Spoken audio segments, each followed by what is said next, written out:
How do you generate images in Pixverse as a beginner? Basically, we have this section here where we can input image and text to create an image. As you can see, we have 90 credits. They give us 30 to start with. So when generating an image, I recommend first deciding what you want to make. What's the subject? In this case, the subject could be a giant snake flying through a storm. Here we can choose how long we want it, 5 seconds or 8 seconds. We can set the seed. We can add negative prompts specifying what we don't want in the image. We can select the aspect ratio for the image we want to generate. We can use turbo, which basically, well, this is PAL's version, which allows for higher resolution generation. We can pick the style.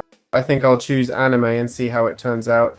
And we can choose a normal model or a performance model. So here we would select our model. It doesn't clearly specify the difference between them. From here we can switch between generation models 3.5 and 3.0. We're going to create it. It seems to be asking for, look, between normal and performance, the latter costs 60 credits, so I assume it's better. Let's go with the normal one, okay? I've clicked create, and as you can see, it's queuing it up. It's making me wait a minute. After waiting for a minute, this is what it generated.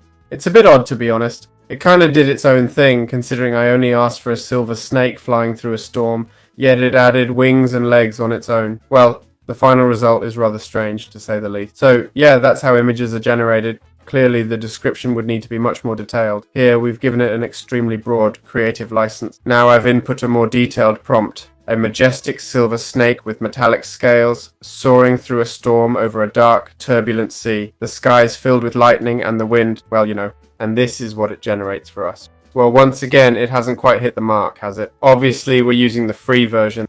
These images are supposedly made with the same tool, so that's all.